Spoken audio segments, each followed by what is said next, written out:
Assalamualaikum warahmatullahi wabarakatuh. Salam dan bahagia Bapak Ibu Guru Penggerak. Perkenalkan, nama saya Amilus Solihah, calon guru penggerak Angkatan 9 dari Kabupaten Lamongan. Akan memaparkan kesimpulan dan refleksi dari pemikiran Ki Hajar Dewantara pada tugas koneksi antar materi modul 1.1. Dalam refleksi ini, ada 3 pertanyaan dari pemantik yang saya refleksikan dan saya simpulkan. Pertanyaan yang pertama adalah, apa yang saya percaya tentang anak dan pembelajaran di kelas sebelum saya mempelajari modul 1.1? Sebelum saya mempelajari modul 1.1 ini, saya menganggap anak seperti kertas kosong yang belum ada tulisannya. Jadi, saya harus mengisi kertas tersebut dengan metode saya, tanpa saya harus memperhatikan keunikan dari masing-masing kertas yang berbeda-beda. Selain itu, saya juga berpikir bahwa anak hanya sebagai objek atau benda. Sebagai objek atau benda, mereka harus menuruti orang yang memegang atau memainkannya. Saya menganggap guru sebagai sumber belajar utama bagi anak. Jadi, semua anak harus mengikuti pelajaran hanya di dalam kelas. Mereka harus tertib, tenang, dan memperhatikan ketika saya menjelaskan. Mereka juga harus mengerjakan tugas-tugas yang saya berikan. Saya cenderung mentransfer ilmu dengan metode ceramah atau teacher center, sehingga kelas terasa membosankan dan motivasi belajar rendah. Saya lebih berfokus pada nilai hasil atau hasil nilai tanpa memperhatikan aspek lain yang ada pada diri anak. Saya juga percaya bahwa pendidikan tidak perlu berpihak pada anak, tetapi lebih kepada cara bagaimana supaya anak bisa mendapatkan nilai yang bagus dan nilai yang sempurna. Pertanyaan kedua, apa yang berubah dari pemikiran atau perilaku saya setelah saya mempelajari modul ini? Setelah saya mempelajari modul ini, yang pertama saya menyadari bahwa apa yang saya pikirkan dan saya lakukan selama ini tidaklah tepat. Saya merasa bahwa sebagai guru selama ini saya hanya menuntut anak, bukan menuntun. Saya yang awalnya menganggap anak sebagai kertas kosong, kini sadar bahwa mereka adalah kertas yang sudah ada tulisannya, walaupun masih samar-samar. Anak memiliki keunikan sesuai dengan kodrat yang mereka miliki. Guru adalah menebalkan tulisan tersebut. Oleh sebab itu, guru sebenarnya bertugas menuntun dan mengarahkan anak sehingga anak tidak kehilangan arah dan akhirnya membahayakan diri mereka. Yang kedua, saya yang awalnya menganggap anak hanya sebagai objek atau benda saja, kini berubah setelah memahami modul ini.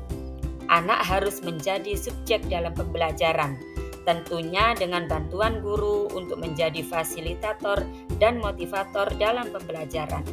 Dan guru bukanlah satu-satunya sumber belajar bagi anak. Anak bisa belajar dari lingkungan sekitar, baik dari teknologi maupun dari orang-orang yang tidak berprofesi sebagai guru. Yang ketiga, modul ini merubah pemikiran pembelajaran menjadi berpusat pada anak. Dengan aktivitas pembelajaran yang berpusat pada anak menjadi lebih aktif karena terlibat dalam proses pembelajaran sehingga mereka dapat mengkonstruksikan pengetahuannya. Guru memberikan kesempatan dan kebebasan kepada anak untuk selalu berpendapat dan berekspresi sesuai dengan yang mereka inginkan.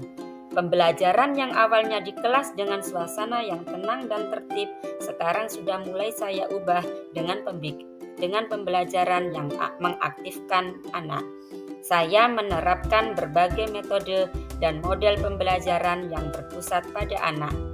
Pembelajaran yang awalnya membosankan dan anak jadi pasif, kini mulai saya ubah sedikit demi sedikit dengan pembelajaran yang aktif dan menyenangkan bagi anak. Kodrati anak yang suka bermain juga saya terapkan dalam pembelajaran agar mereka dapat mencapai keselamatan dan kebahagiaan yang setinggi-tingginya. Nilai bagus dan sempurna bukanlah satu-satunya hal terpenting yang harus ditanamkan kepada anak, tetapi harus diselaraskan dengan budi pekerti.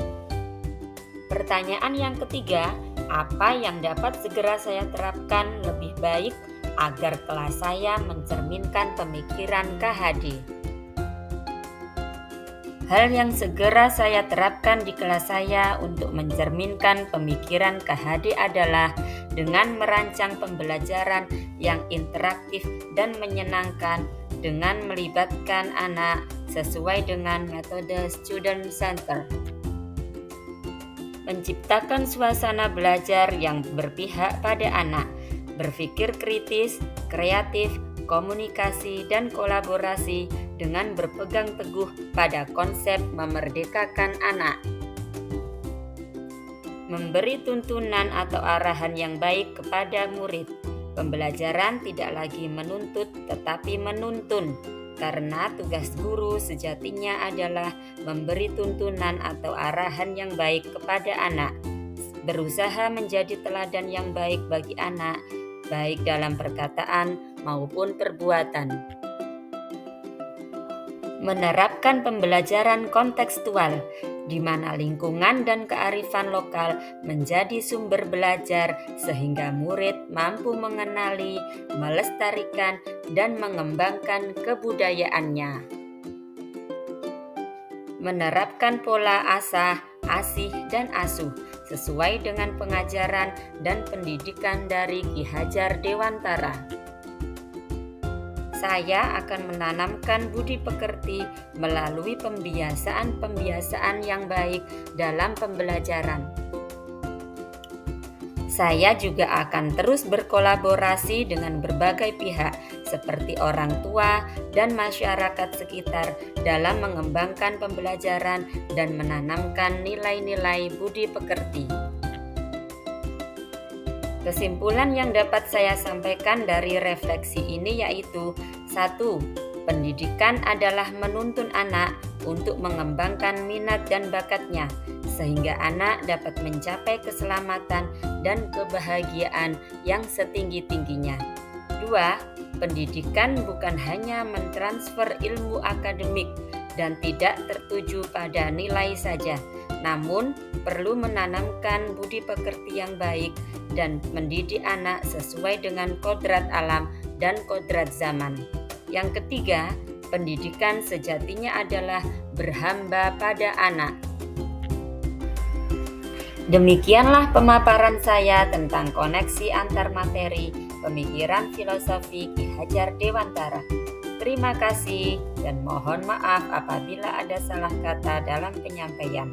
Salam guru penggerak, guru bergerak, Indonesia maju. Wassalamualaikum warahmatullahi wabarakatuh.